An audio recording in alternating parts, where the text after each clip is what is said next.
본문의 말씀을 가지고 우리 작은 예수로 살아가기라는 주제로 우리 함께 은혜를 나눠보고자 합니다.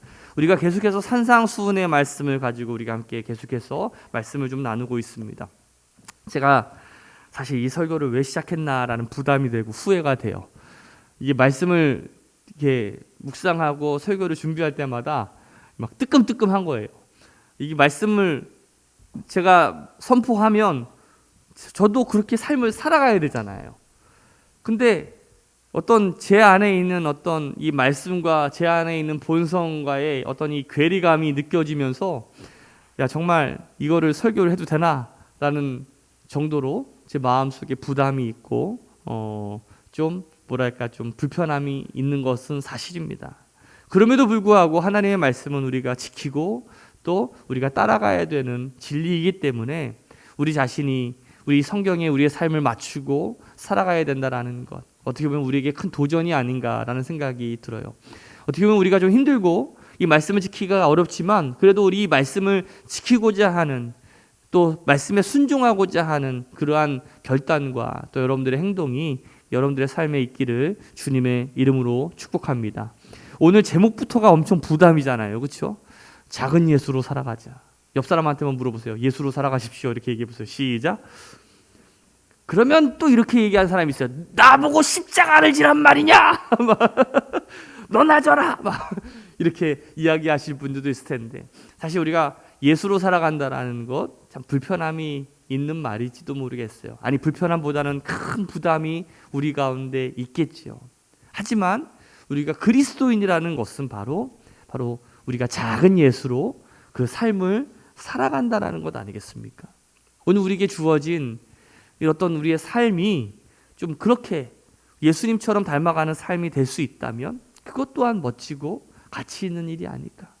우리 새로운학교 성도들이 그런 가치 있는 일에 우리의 삶을 투자하고 더 멋지게 그런 삶을 좀 살아가 볼 수 있는 우리 믿음의 성도들 되시기를 다시 한번 주님의 이름으로 축복합니다. 리더십의 원리에 의하면 4가지 유형의 리더가 있다라고 이야기해요. 첫 번째는 똑부형 리더입니다. 똑부형이라는 말은 뭐냐면 똑똑하고 부지런하다라는 거예요. 똑똑하면서 부지런한 지도자, 굉장히 탁월한 지도자 아니겠습니까? 근데 이런 사람도 약점이 있어요. 그러니까 자신이 너무 똑똑하고 부지런하니까 남들이 일하는 것이 영 시원치 않게 보이는 거예요. 그래서 이런 사람들과 함께 일하다 보면 그 밑에서 일할 때 힘들거나 같이 일할 때 피곤할 때가 많이 있어요. 두 번째는 똑개형 리더입니다.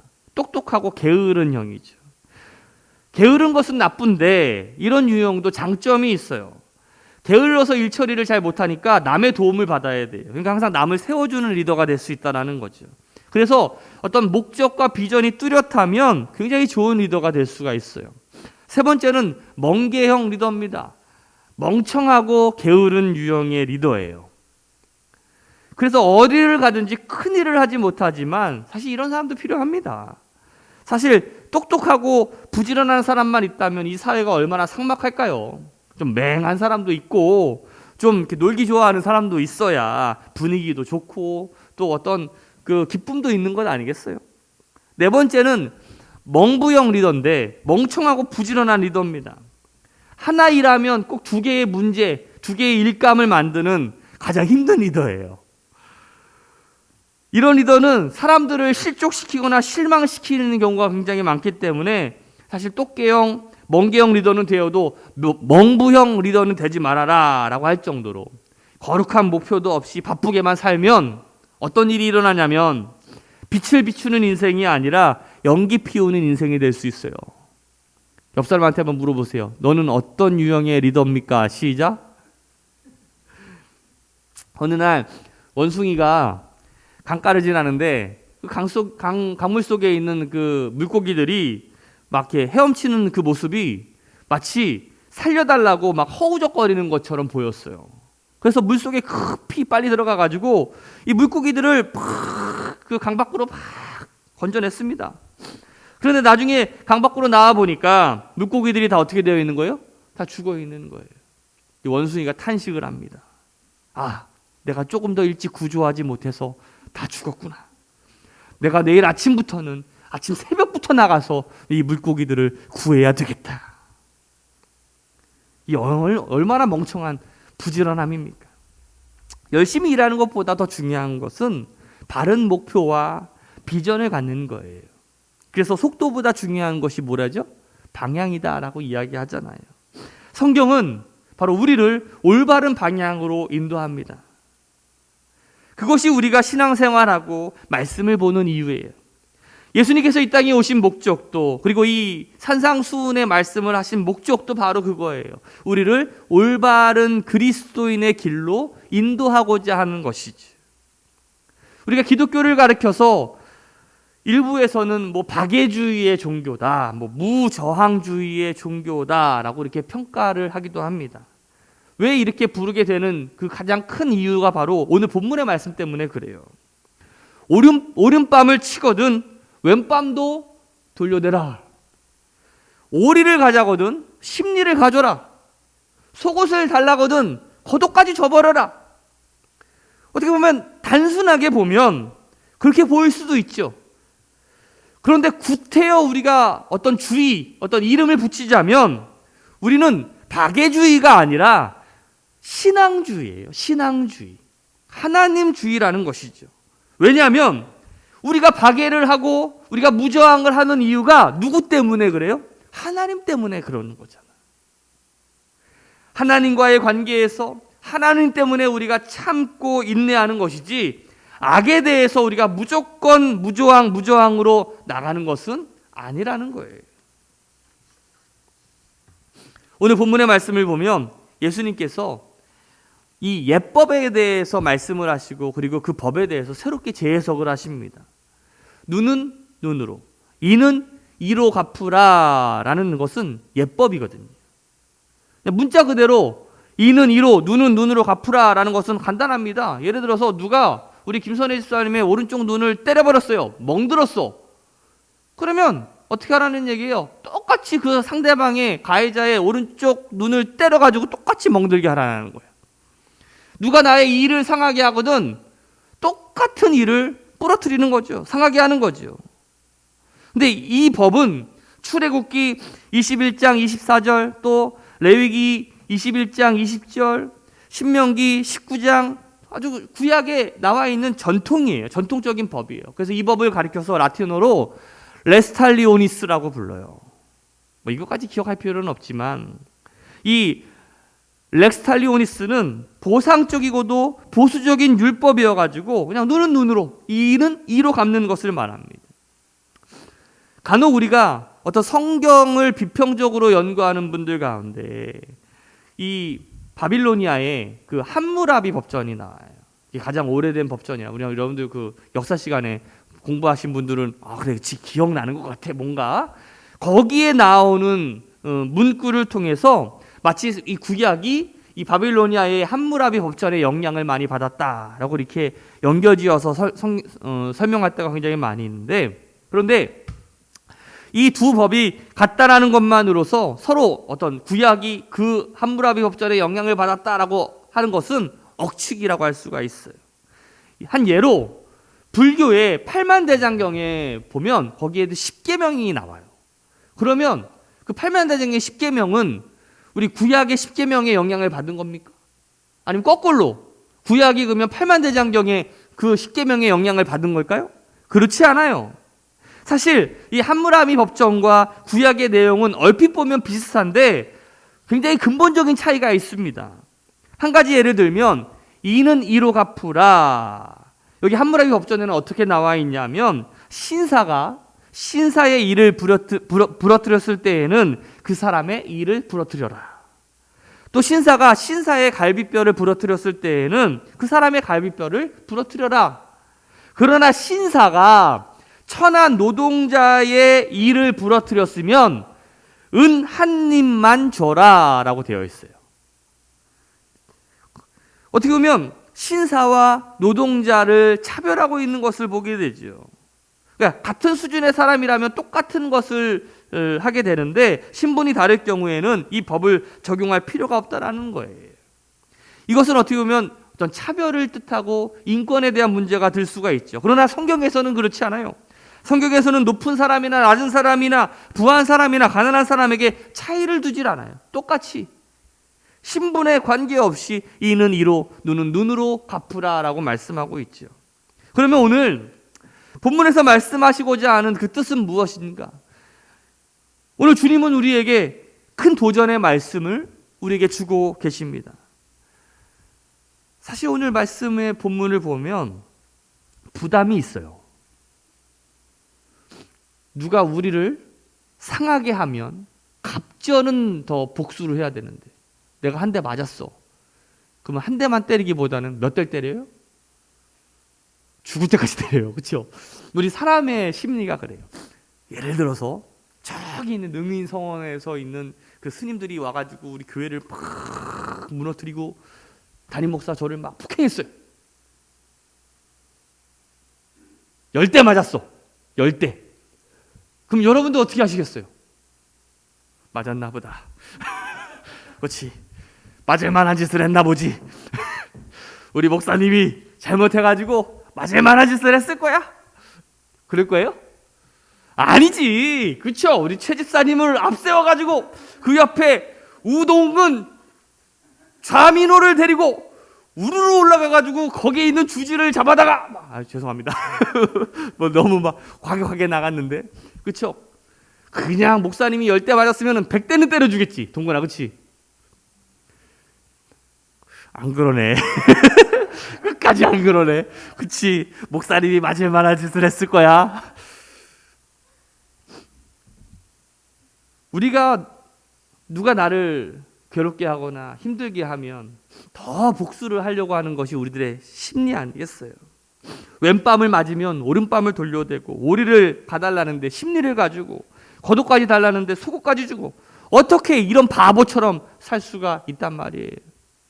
요즘 같은 시대에 손해보고 어떻게 살아요? 여러분들 한번 생각해 보세요. 여러분들 손해보고 살 수 있으십니까? 부담이 돼요. 뭐 이것은 뭐 그냥 왼밤 돌려대고 심리 가지고 오리 더 가지고 겉옷 벗어서 속옷 벗어서 하는데 그냥 겉옷까지 다 져버리고 이거 어떻게 한다고 칩시다. 까짓 거 뭐 그렇게 해줍시다. 그런데 원수까지 사랑하라는 이 말을, 원수를 위해서 나를 박해하는 자를 위해서 기도하라라는 이 말을, 이 말씀을 우리가 어떻게 지킬 수가 있겠어요? 사랑하는 우리 새로운교회 성도 여러분, 오늘 본문에 보면 이것은 설사 어떻게 보면 하나님의 말씀에 대한 어떤 중요한 원리, 또 중요한 법칙을 우리에게 알려주고 있습니다. 우리 38절 말씀 한번 읽어볼까요? 같이 읽어봅시다. 시작. 또 눈은 눈으로 너희가 들었으나. 어느 부부가 부부싸움을 했어요. 서로 쳐다보기도 싫고 말도 섞기도 싫어요. 짜증이 나가지고 막 자존심이 막 상해가지고 막 서로 대립하고 있는 그 긴장감이 있는 그 상황입니다. 근데 남편에게 중요한 일이 생겼어요. 아침에 일찍 출장을 가야 되는데 그날따라 또 밤늦게까지 일을 하고서 왔어요. 도저히 아침에 일찍 일어날 자신이 없는 거야. 전에도 몇 번 알람을 맞춰봤지만 알람 소리를 못 들었던 적이 있어가지고 실수하면 안 되는 큰 중요한 일이기 때문에, 그렇다고 해서 자존심 상하게 먼저 아내한테 굽혀가면서 깨워달라고 하기도 창피한 거예요. 그래가지고 어떻게 했냐면 메모지에다가 글을 딱 씁니다. 내일 아침 중요한 출장을 가야 되니까 아침 6시에 나를 꼭 깨워줘.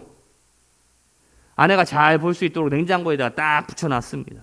그런데 다음날 아침에 눈을 떠보니까 이미 해가 떠올라 있는 거야.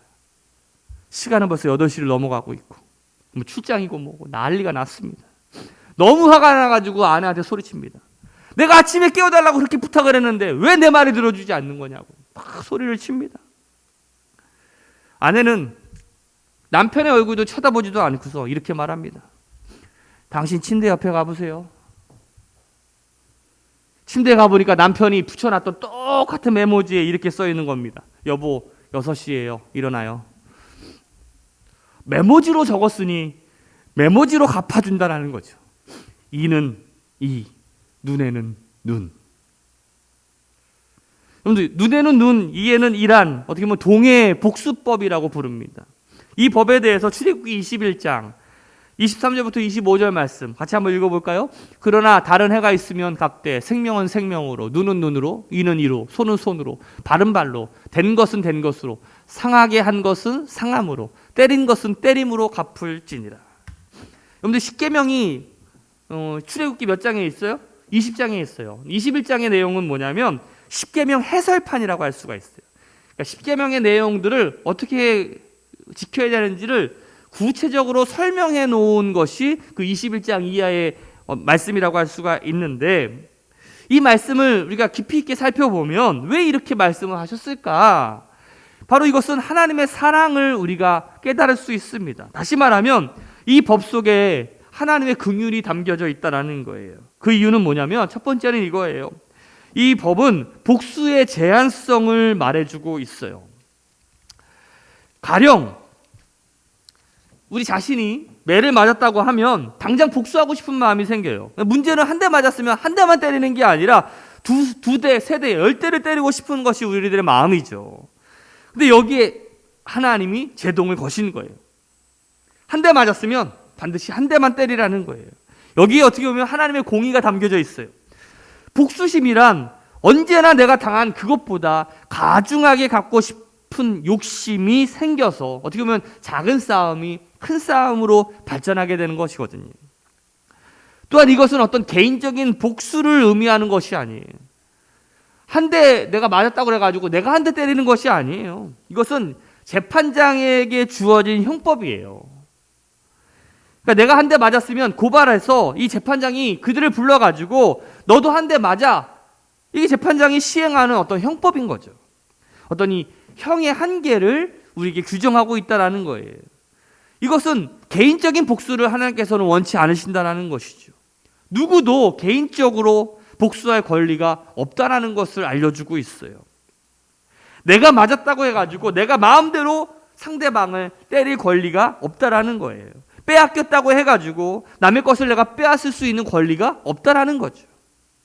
여기에 우리는 중요한 원리를 깨달아야 됩니다. 하나님의 원리는요, 옳고 그름의 원리가 아니라 은총의 원리에 의해서 살아가야 된다는 거예요. 옳고 그름의 원리가 아니라 은혜의 원리로 살아간다는 거. 여러분, 이 수준 높은 이야기를 여러분들 알아들으시겠습니까? 어떻게 보면 눈에는 눈으로, 이는 이로 갚는다는 것이 정의죠. 그러나 예수님은 모세의 율법을 다시 한번 상기시키면서 율법을 폐하는 것이 아니라 오히려 그 율법을 더 높은 차원으로 완성시키고 성숙해 하시는 것을 우리는 보게 됩니다. 이렇게 말씀하셔요. 자, 39절과 42절까지 같이 읽어봅시다. 시작. 나는 너에게 이르노니 악한 자를 대적하지 말라. 누구든지 내 오른편 뺨을 치거든 왼편도 돌려대며, 또 너를 고발하여 속옷을 가지고자 하는 자에게 겉옷까지도 가지게 하며, 또 누구든지 너로 억지로 오리를 가게 하거든 그 사람과 심리를 동행하고, 내게 구하는 자에게 주며 내게 꾸고자 하는 자에게 거절하지 말라.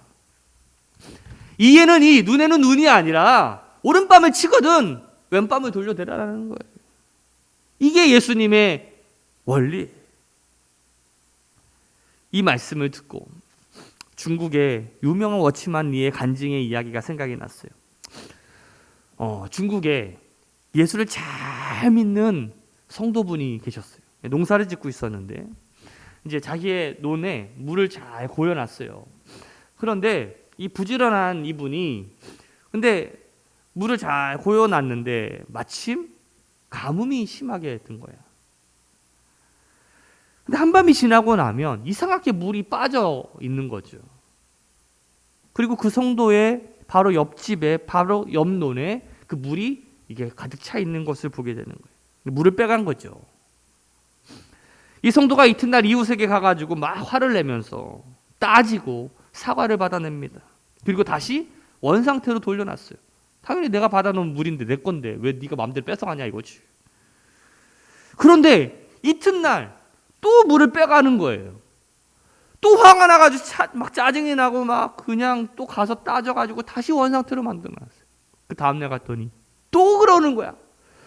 머리가 폭발해가지고 막 가가지고 막 그냥 온갖 욕을 다 해고 다시 원상태로 만들어놨어요. 근데 마음에 평안이 없는 거예요. 마음이 막 찜찜하고 뭔가 불편하고 뭔가 이상한 거예요. 주님께 기도했어요. 주님께 내 마음을 가지고 기도를 하는데, 주님, 제가 정당한 일을 하는데 왜 저의 마음에 평안이 없습니까? 기쁨이 없습니까? 주님께서 이렇게 말씀하시는 거예요. 너는 정당한 일만 하려고 하느냐? 정당한 일 말고 위대한 일을 할 수는 없느냐? 하나님, 제가 정당한 일보다 그 이상 더 위대한 일을 할 수 있다면 그것이 무엇입니까? 저에게 알려주세요. 그러자 주님께서 이렇게 말씀하십니다. 내가 너희에게 베풀어 준 것처럼 그 사람에게 대하라 라는 거예요. 그래서 그가 그 말씀을 부여잡고 묵상하는 가운데 계속 기도했어요. 기도하던 중에 마침내 깨달은 것이 있는 거예요. 그는 그날 밤 아주 위대한 결단을 하게 됩니다. 이튿날 밤에 이웃집 사람이 자기의 논에 물을 빼어가기 전에 미리 물을 빼어서 이웃집 논에 채워준 거예요. 그러자 그 마음속에 놀라운 기쁨과 평안이 되살아났다는 이야기. 우리 선배 감리교 목사님의 이야기를 들은 적이 있습니다. 우리 감리교는 연말이 되면은 당회라는 걸 하잖아요. 당회를 할 때마다 시끄러운 교회들이 꽤 많이 있는데, 다 회의를 진행하려고 하는데 갑자기 집사님 한 분이 딱 손을 들고서 이렇게 얘기하는 거예요. 목사님, 법대로 합시다. 법대로. 이 말을 듣던 목사님이 이렇게 이야기하는 거예요. 여러분, 만일 하나님이 우리를 법대로 다루었다면 우리는 이미 이 자리에 있을 수 없습니다. 아마 다 지옥 가 있을 거예요. 아멘 아닙니까? 주님께서는요, 우리를 옳고 그른 것을 따져서 우리를 대하지 않으셨어요. 조건 없이 은혜로 사랑으로 대해 주셨다는 것이죠. 그것이 은총이고 그것이 은혜 아니겠어요? 우리 43절과 44절 말씀 봅시다. 같이 읽어봅시다. 시작. 또 내 이웃을 사랑하고 내 원수를 미워하라 하였다는 것을 너희는 들었으나 나는 너희에게 이르노니 너희 원수를 사랑하며 너희를 박해하는 자를 위하여 뭐하라? 기도하라. 자, 하나님의 원리는 본능의 원리가 아니라 죽음의 원리에 의해서 살아간다라는 거예요. 이 말씀이 무슨 뜻일까? 내 원수를 사랑하라. 또 박해하는 자를 위하여 기도하라. 이것은 본능의 원리가 아니라 죽음의 원리에 의해서 삶을 사는 사람만이 할 수 있는 일이라는 거예요. 앞서 제가 눈은 눈으로 이는 이로 갚으라라는 말씀에서 어떻게 보면 우리는 인간 복수의 본능을 우리는 알 수가 있습니다. 그렇죠? 누가 나를 일을 상하게 하거든 똑같이 갚고 싶은 것이 우리 인간의 본성이거든요. 본성. 너를 고발하여 속옷을 가지고자 하는 자에게 겉옷까지도 가지게 하라라는 이 말씀에 순종할 수 없는 인간에게는 소유의 본능이 있기 때문에 그래요. 누군가 내 것을 뺏어가면 그냥 줄 수 있는 사람이 어디 있겠어요.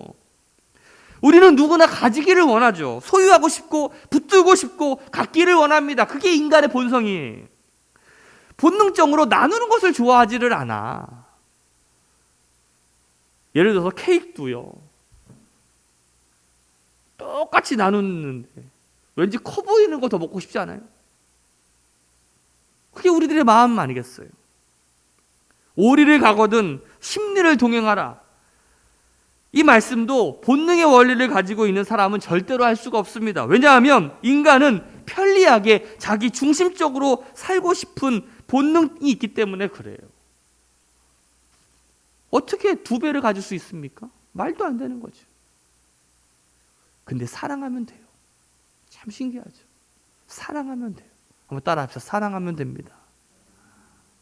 제가 우리 아내랑 연애할 때, 제가 대전에 있었을 때 우리 아내의 고향 이천이에요. 그래도 이천에는 가만 보면은 이천시니까 원래는 옛날에 이천군이었고 조그만해요. 거기 그 시내 가면 한 번 만났던 사람은 한 5번씩 만나요. 길이 한 개밖에 없어. 별거 없어요. 그래서 놀라면 어디로 가야 되냐면 대전으로 가야 돼. 서울로 가든지. 그러면 제가 이천으로 태우러 갑니다. 힘들까 봐. 버스 타고 오면 힘들까 봐. 태우러 가요. 태우고 어디 가냐면 대전으로 가요. 대전으로 가가지고 거기서 놀다가 또 집으로 태워줘요. 자, 우리 아내는 한 번, 2번이면 되지만 저는 한 번, 2번, 3번, 4번. 이건 미친 짓이에요. 가만히 생각해보면 지금 그 돈을 모았으면 그랜저를 뽑았어요. 이거는 보통 사람이라면 할 수 없는 짓이에요. 왜 편리함을 버리고 내 소유를 버리고 내 본능을 버리고 사는 것이 가능할까요? 바로 본능의 원리를 극복하기 위해서는 죽어야 되는 거예요. 죽어야 돼. 그럼 자살하라는 뜻이 아니라 내 본성이 죽어야 된다는 거예요.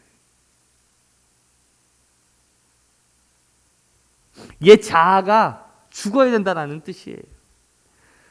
제가 좋아하는 마틴 로이드 존스 목사님이 이렇게 이야기합니다. 이 말씀을 우리가 실천하기 위해서 붙잡아야 할 중요한 원리가 죽음의 원리다라고 말씀하고 있어요. 다시 말하면 자기 옛 자아에 대해서 죽은 사람, 자기 본능에 대해서 죽은 사람, 이러한 사람만이 실천할 수 있는 말씀이라는 거예요. 사도 바울은 우리가 예수님을 나의 구주로 주님으로 영접했다면 이제는 내가 옛 자아, 옛 사람에게서 죽고 그 죄인, 바로 죄에서 죽은 자라고 말씀하고 있잖아요. 어떻게 보면 자기 부인의 원리라고 할 수가 있을 텐데 이러한 사람만이 순종할 수 있다라는 거예요. 유명한 기도의 성자인 조지 뮬러는 주님을 만나고 난 다음에 자기 친구에게 보낸 편지에 이렇게 이야기합니다. 나는 이제 죽었다. 나는 이제 죽었다. 이제 나는 다만 하나님을 기쁘시게 하기 위해 살고자 한다라는 거예요. 우리가 예수님을 믿는 순간에 우리는 새롭게 태어나는 것 아니겠어요? 옛 자아는 벗어버리고 예수님의 피로 우리가 새롭게 사는 인생을 살아가는 사람 아니겠습니까? 이게 진정한 삶의 변화고 중생이라고 할 수가 있어요. 우리나라의 유명한 그 부흥사였던 깡패 목사 출신의 김익두라는 분이 있었어요. 김익두. 이분이 어지간히 그냥 사회에 얼마나 문제를 일으켰는지 몰라요. 이분한테 안 맞아본 사람이 없을 정도로. 그런데 이분이 예수님을 믿고 목사가 되었어요.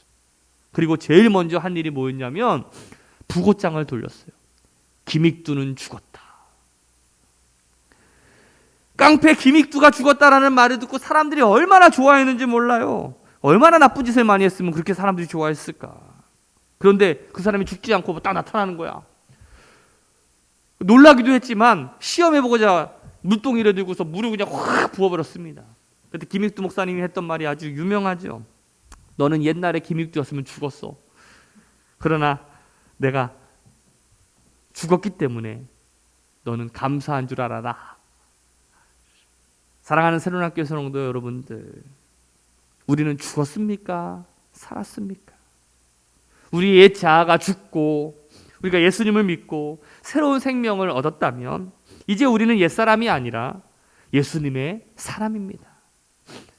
나는 예수님의 사람이라는 거예요. 그렇다면 우리는 우리의 방식이 아니라 주님의 방식, 또 사랑의 방식으로 우리가 삶을 살아가야 됩니다. 우리 그런 믿음의 도전을 함께 해나갔으면 좋겠어요. 우리 45절 말씀 같이 읽어봅시다. 시작.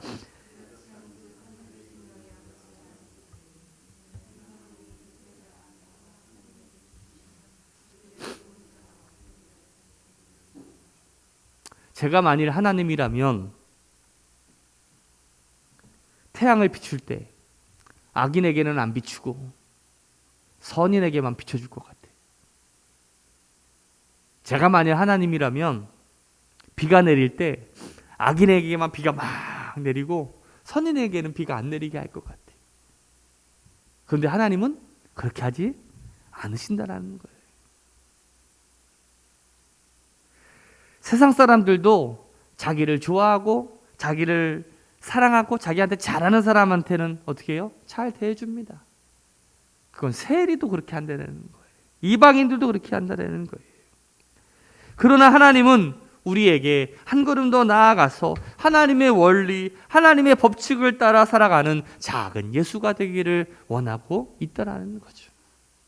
결국 사랑이 사람을 변화시키는 거예요. 사랑이 생명을 얻게 할 수 있다는 거죠.